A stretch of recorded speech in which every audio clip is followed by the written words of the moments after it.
যে আমলগুলো করলে রব্বুল আলামিন সেই বান্দাকে সন্তুষ্ট করা রব্বুল আলামিনের দায়িত্ব হয়ে যায়। আমি কি বলেছি, আপনি কথাটা বুঝতে পেরেছেন? আপনি এমন আমল করবেন যে আমল করলে আল্লাহর দায়িত্ব হবে আল্লাহ আপনাকে সন্তুষ্ট করা। এমন আমল রাসূল করিম সাল্লাল্লাহু আলাইহি ওয়াসাল্লাম সাহাবীর হাত ধরলেন, তোমরা কি চাও আমি এইভাবে হাতে ধরে জান্নাতে নিয়ে যাই? যদি আপনাকে প্রশ্ন করে আপনি কি জবাব দেবেন? অবশ্যই আপনি জবাব দেবেন হ্যাঁ ইয়া রাসূলুল্লাহ। তখন সাহাবাগণ বললেন ইয়া রাসূলুল্লাহ, হ্যাঁ।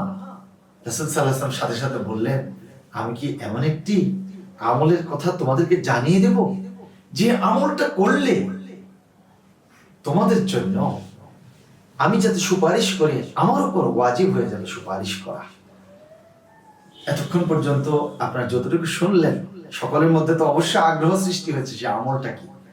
সে আমলটা হচ্ছে সালাতুল ফজরের পর আপনি 3 বার পড়বেন, আর সালাতুল মাগরিবের পর আপনি 3 বার পড়বেন। রাদিতু বিল্লাহি রাব্বান ওয়া বিল ইসলামি দীনা ওয়া বি মুহাম্মাদিন সাল্লাল্লাহু আলাইহি ওয়াসাল্লাম নাবিয়্যা। রাদিতু বিল্লাহি রাব্বান ওয়া বিল ইসলামি দীনা ওয়া বি মুহাম্মাদিন সাল্লাল্লাহু আলাইহি ওয়াসাল্লাম নাবিয়্যা ওয়া রাসূলা। এইভাবে আপনি পড়তে পারেন।